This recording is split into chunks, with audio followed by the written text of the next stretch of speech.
Hi everyone, and welcome to part 2 of our video on case studies. In case you haven't yet watched the first part, please do so. The link is down below in the description box.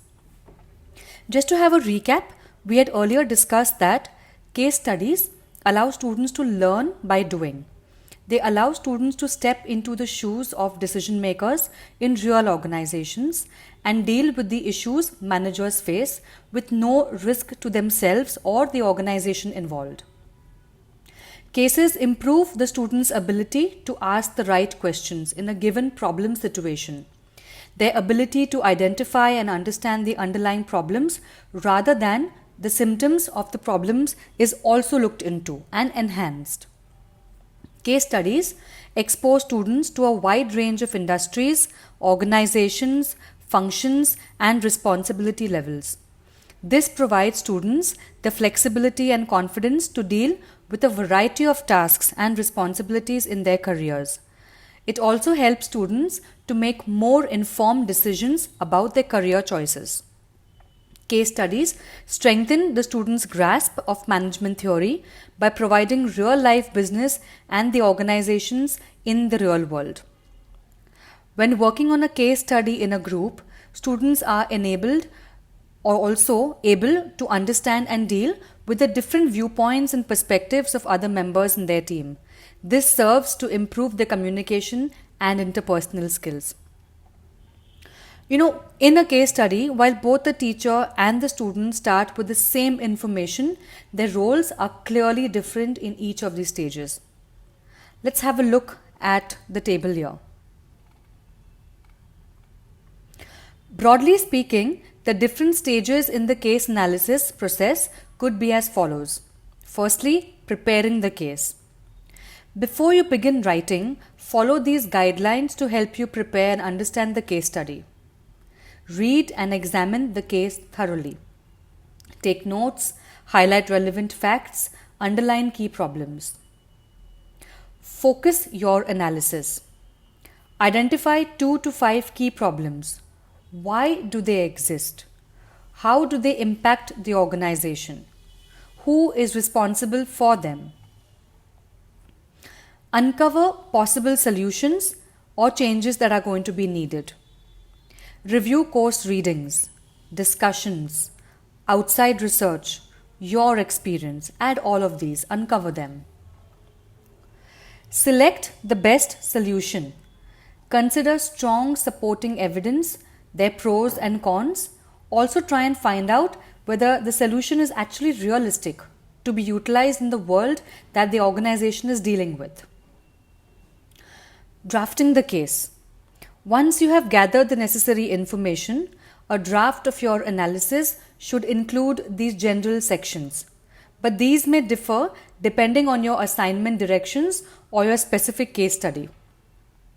Introduction. Identify the key problems and issues in the case study. Formulate and include a thesis statement summarizing the outcome of your analysis in 1 or 2 sentences. Background. Set the scene.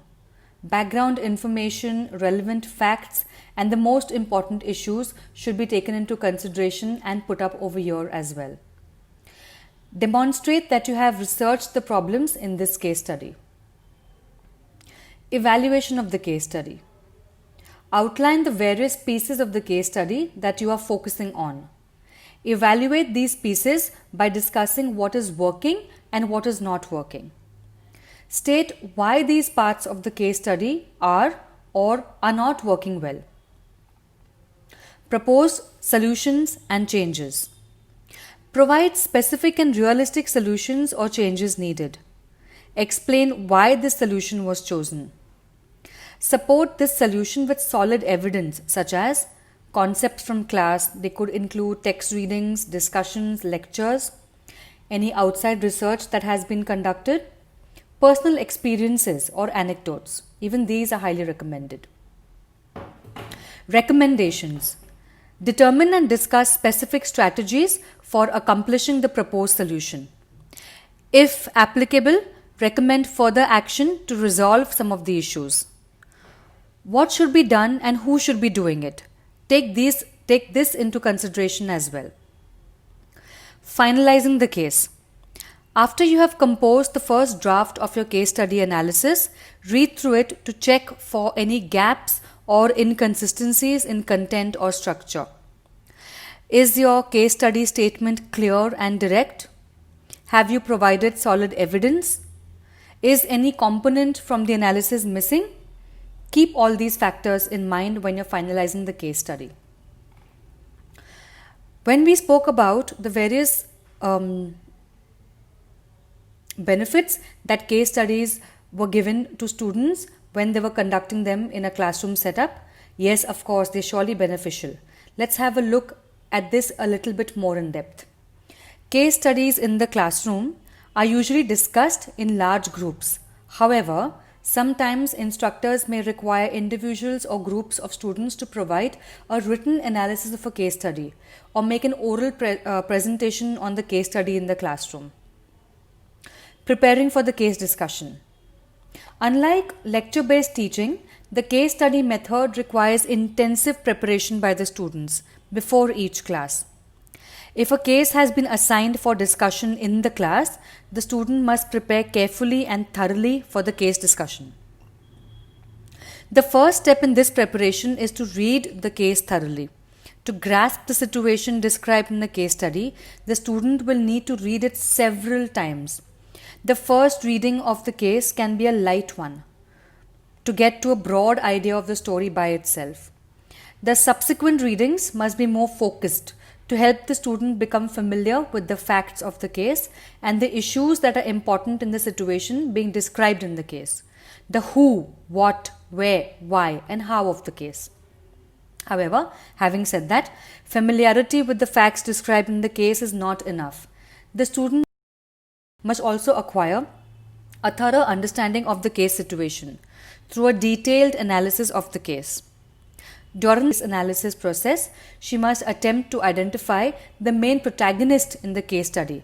The protagonist could be the organization, group, or individuals described in the case and their relationships. The student must also keep in mind that different kinds of information are presented in the case study.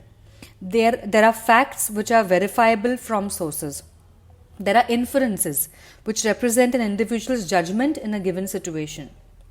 There is speculation, which is information which cannot be verified.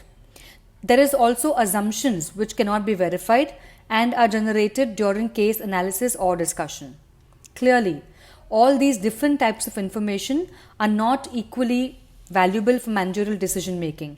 Usually, the greater of your reliance on facts, the better the logic of your arguments and the quality of your decisions. I really truly hope that these videos, both part 1 and part 2, would greatly enable you to go ahead with the case study method, which today has been used by multiple organizations, not just colleges and universities, both national and international, but also organizations of repute.